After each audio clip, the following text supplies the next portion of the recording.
Hello everyone, welcome to today's video. आज हम cover करने वाले हैं मातृभूमि का मान।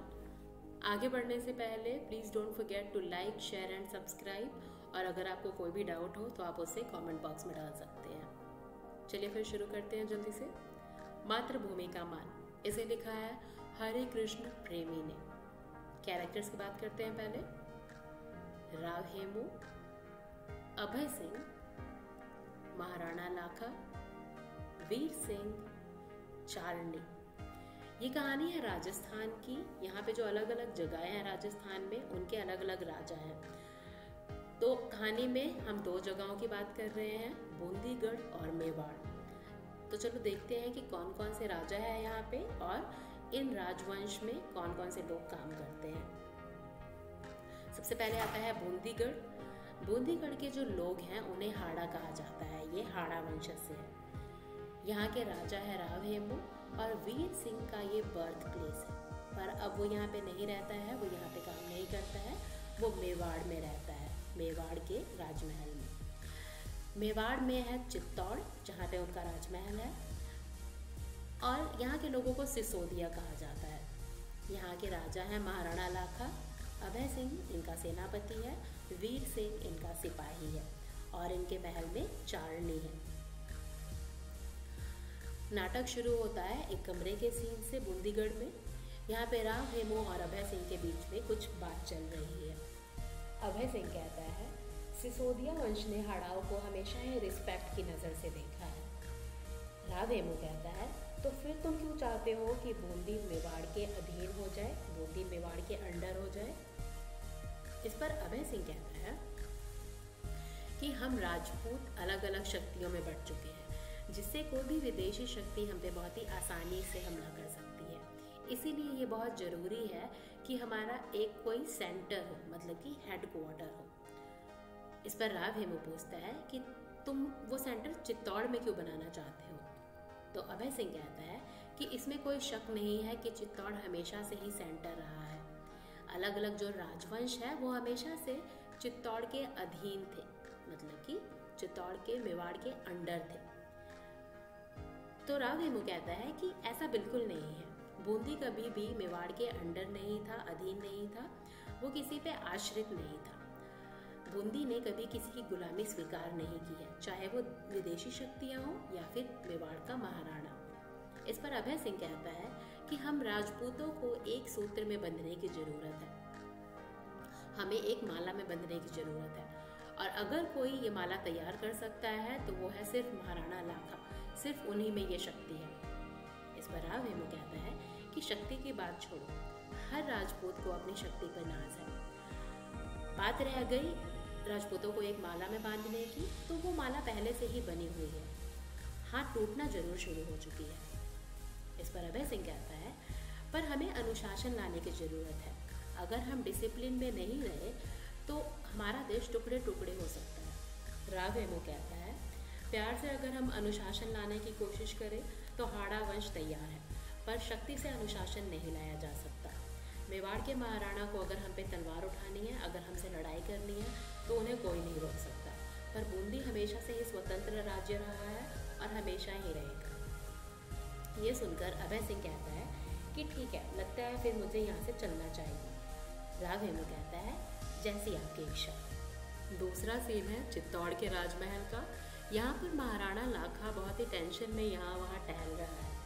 वो कहता है कि मेवाड़ के इतिहास पर मैंने कलंक का टीका लगा दिया है। मुट्ठी भर हाड़ाओं ने हमें जिस तरह से हराया हुआ है, उससे हमारे गौरव को, हमारी इज्जत को ठेस पहुंची है।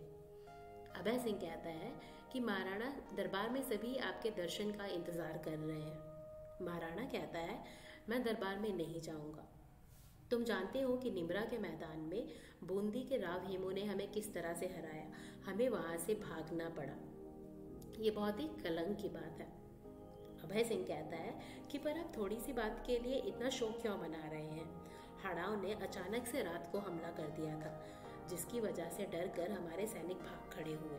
आप तो फिर भी अपनी जान पर खेलकर उनसे लड़ना चाहते थे, पर हमें आपको वापस खींच कर लेकर आ गए। इसमें आपकी कोई गलती नहीं है। महाराणा कहता है, जिनकी खाल मोटी होती है उनके लिए बदनामी की कोई बात नहीं है, पर हम सिसोदिया अपनी इज्जत को अपने जान से भी ज़्यादा समझते हैं। हार का मुंह देखकर भी हम जिंदा नहीं रह सकते। बहुत ही शर्म की बात है। मैं अपने माथे से इस कलंक के टीके को धो डालना चाहता हूँ। अभय सिंह कहता है, मेवाड़ के सैनिक आपकी आज्ञा पर अपनी जान देने के लिए भी तैयार है। महाराणा कहता है, उनकी बहादुरी की परीक्षा लेने का समय आ चुका है। मैं लाखा ये कसम खाता हूँ कि जब तक मैं बूंदी में जीत हासिल नहीं करूँगा, मैं खाने और पानी को हाथ भी नहीं लगाऊंगा। अभय सिंह कहता है, छोटी सी बूंदी पर जीत हासिल करने के लिए आप इतनी बड़ी कसम क्यों खा रहे हैं? उनकी गलती की सजा तो उन्हें मिलेगी ही, पर आप ये भी जानते हैं कि हाड़ा लोग बहुत ही बहादुर होते हैं। उनसे जीतने के लिए हमें काफ़ी टाइम लग सकता है। हम बता नहीं सकते कि कितना समय लगेगा, तो आप ऐसी कसम ना खाएं। महाराणा कहता है, ये क्या कह रहे हो तुम अभय सिंह? क्या तुमने कभी सुना है कि सूर्यवंश में पैदा होने वाले किसी भी आदमी ने अपनी कसम वापस ली हो? प्राण जाए पर वचन ना जाए, यही हमारे जिंदगी का मूल मंत्र है। मैं अपनी कसम वापस नहीं ले सकता, चाहे ये कितनी ही मुश्किल से क्यों ना प्राप्त हो। तब तो कुछ गाते गाते चारनी पीछे से आती है। महाराणा उससे कहता है, चारनी तुम कुछ गाना गा रही थी। तुम पूरे राजस्थान को एक बंधन में बांध कर रखने की बात कर रही थी, पर मैं इस बंधन को तोड़ने जा रहा हूँ। मैं दो जातियों के बीच में जानी दुश्मनी पैदा करने जा रहा हूँ। इस पर चारनी कहती है, ये आप क्या कह रहे हैं महाराजा? हम सबको आप पे भरोसा है। मैं आपसे यही रिक्वेस्ट करने आई हूँ कि भले ही हाड़ाओं के पास हमारे जितने हथियार ना हो, पर वो बहुत ही बहादुर है। उन्होंने मेवाड़ की हमेशा सहायता की है। अब अगर कोई लड़ाई हो गई है तो उसे भूल जाइए, ताकि राजपूत शक्ति एक साथ बनकर रहे और देश ना टूटे। महाराणा कहता है, चारनी तुम बहुत ही देर से आई हो, अब बहुत ही देर हो चुकी है। अभय सिंह बताता है कि महाराजा ने कसम खाई है कि जब तक वो बूंदी पर जीत नहीं हासिल करेंगे, खाना पानी को हाथ भी नहीं लगाएंगे। चारनी कहती है, बहुत ही दुख की बात है, पर मैं ऐसा बिल्कुल नहीं होने दूंगी। देश का कोई भी शुभ चिंतक इस लड़ाई को फैलने नहीं देगा। अभय सिंह कहता है, पर महाराणा ने कसम खा ली है और अब उनकी कसम पूरी होनी ही चाहिए। चारनी कहती है, इसका एक उपाय है। एक काम करते हैं, हम एक नकली किला बनाते हैं। बूंदी का एक नकली किला बनाएंगे और उसे बर्बाद करके हम महाराजा की कसम को पूरा कर सकते हैं। महाराजा, आपको इसके बारे में क्या लगता है?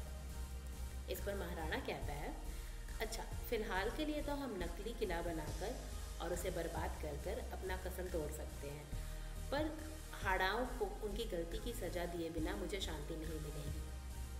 फिर वो सेनापति को नकली किला बनाने का आदेश देता है। इसके बाद जल्दी ही पास के एक जंगल में बूंदी का नकली किला बना दिया जाता है। महाराणा लाखा और सेनापति अभय सिंह इसको देखने के लिए जाते हैं। अभय सिंह पूछता है, तो महाराजा, आपने अच्छे तरीके से किले को देख लिया, ठीक ठाक तो बना है ना? महाराणा कहता है, क्यों नहीं बनता? इसमें कोई शक नहीं है कि ये किला बूंदी के किले की तरह ही लग रहा है। चलो अब चढ़ाई का खेल खेला जाए। मिट्टी के बने इस किले को मैं मिट्टी में मिला देना चाहता हूँ, तभी मेरी आत्मा को शांति मिलेगी। कम से कम मुझे अपने कसम से तो छुटकारा मिलेगा। उसके बाद हम ठंडे दिमाग से ये सोचेंगे कि कैसे बूंदी को मेवाड़ के अधीन किया जाए, मेवाड़ में मिलाया जाए। अभय सिंह कहता है, बिल्कुल, जल्दी ही हम बूंदी को मेवाड़ के अधीन कर लेंगे। तो चलिए फिर लड़ाई की तैयारी शुरू करते हैं। महाराणा कहता है, पर ये लड़ाई होगी किसके साथ? कोई तो हमारा सामना करने के लिए होना चाहिए, हमें रोकने के लिए होना चाहिए। अभय सिंह कहता है, हाँ, ये खेल तभी असली लगेगा जब हमें कोई रोके, हम पर कोई हमला करे। हम एक काम करते हैं, अपने कुछ सैनिकों को किले के अंदर रख देते हैं। वो खाली बंदूकों से हम पे हमला करेंगे। ऐसा हम कुछ घंटे के लिए चलने देंगे और इसके बाद इस किले को मिट्टी में मिला देंगे। जल्दी ही ये खबर वीर सिंह तक पहुंच जाती है। इसके बाद वो अपने साथियों से कुछ बातचीत करता है। वीर सिंह कहता है, मेरे बहादुर साथियों, क्या तुम देख रहे हो हमारे सामने कौन सी इमारत बनाई गई है? पहला साथी कहता है, हाँ सरदार, ये हमारी जन्मभूमि बूंदी का किला है। वीर सिंह कहता है, और तुम ये भी जानते होगे कि महाराणा इस पर अपनी जीत हासिल करके इसे मिट्टी में मिलाना चाहता है, बर्बाद करना चाहता है। क्या हम अपनी मातृभूमि की इस तरह बेइज्जती होने देंगे? दूसरा साथी कहता है पर ये तो नकली किला है। वीर सिंह कहता है शर्म आनी चाहिए तुम्हें, नकली बूंदी भी हमें अपनी जान से प्यारा है। जहाँ पर भी हाड़ा है वहाँ पे हम बूंदी के किले की बेइज्जती नहीं होने दे सकते। तीसरा साथी कहता है पर हम तो महाराणा के नौकर हैं, हम उनके खिलाफ तलवार नहीं उठा सकते, हमारा शरीर महाराणा के नमक से बना है। इस पर वीर सिंह कहता है कि जिस जन्मभूमि की धूल में हम खेलकर बड़े हुए हैं उसकी भी बेइज्जती हम नहीं होने दे सकते। मेवाड़ की स्वतंत्रता पर जब भी हमला हुआ है हमने अपने तलवार उठाए हैं, और अगर बात बूंदी की इज्जत पर आएगी तो हम अपनी तलवारों को महाराणा के कदमों में रख देंगे और बूंदी की तरफ से अपने जान की बलि दे देंगे। पहला साथी कहता है बिल्कुल, नकली बूंदी की भी बेइज्जती हम नहीं होने दे सकते हैं, ये हमारी जन्मभूमि है और हमें अपनी जान से ज़्यादा प्यारी है। वीर सिंह कहता है कि हम प्रतिज्ञा करते हैं, हम ये वचन लेते हैं कि नकली किले पर भी हम मेवाड़ की जीत हासिल नहीं होने देंगे। सभी लोग कहते हैं हाँ हम प्रतिज्ञा करते हैं। वीर सिंह कहता है मुझे तुम सब पर गर्व है, चलो हम किले की रक्षा करते हैं। इसके बाद लड़ाई शुरू हो जाती है। अभय सिंह और महाराणा लाखा बूंदी के नकली किले के सामने खड़े हैं जहाँ पे दरवाज़ा अब तक बंद है।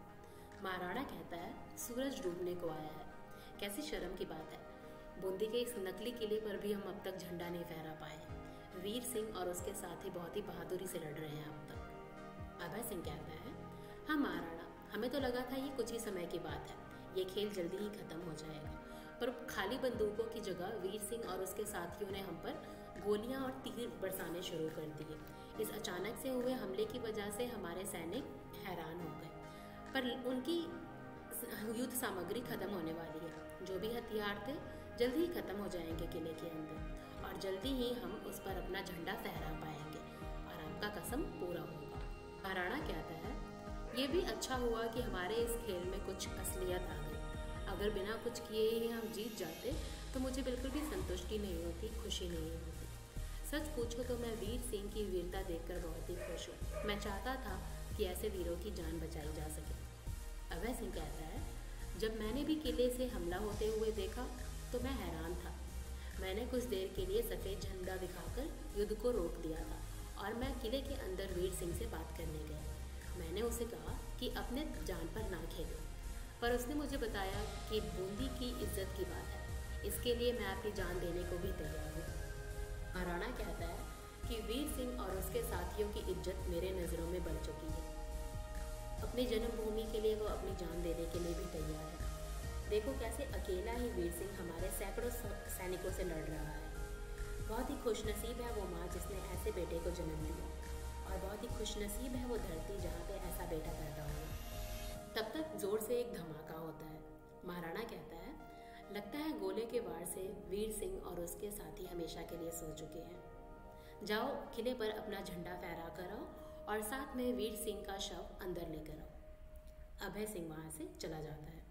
महाराणा कहता है इस जीत में मेरी बहुत बड़ी हार हुई है, बिना मतलब के घमंड ने आज बहुत सारे निर्दोषों की जान ले ली। चारनी कहती है अब तो आपकी आत्मा को शांति मिल गई, आपके सिर से कलंक का टीका धुल गया, देखिए बूंदी के किले पर आपका झंडा फहरा रहा है। महाराणा कहता है क्यों दुखी को और दुखी करती हो, पता नहीं किस बुरे समय में मैंने ये फैसला ले लिया था। वीर सिंह की बहादुरी देखकर मेरी आंखें खुल चुकी है, मुझे समझ आ चुका है कि इन बहादुरों को अपने अधीन करने की इच्छा रखना पागलपन है। चारनी कहती है तो महाराणा क्या बूंदी और मेवाड़ को एक साथ करने का कोई तरीका नहीं है? महाराणा कहता है चारनी मैं इस शहीद के कदमों के पास बैठकर माफ़ी मांगना चाहता हूँ, पर मैं ये सोच रहा हूँ क्या बूंदी के लोग हमें कभी भी माफ़ कर पाएंगे इस दुर्घटना के लिए? तब तक पीछे से राव हेमू अंदर आता है। वो कहता है क्यों नहीं महाराणा, हम हमेशा से एक रहे हैं और एक ही रहेंगे। आपको बस ये जानने की ज़रूरत थी कि राजपूतों में ना ही कोई राजा है और ना महाराजा, हम सब बराबर हैं। बूंदी और मेवाड़ के लोगों ने सुख दुख में एक दूसरे का हमेशा साथ दिया है, हम अलग नहीं हो सकते।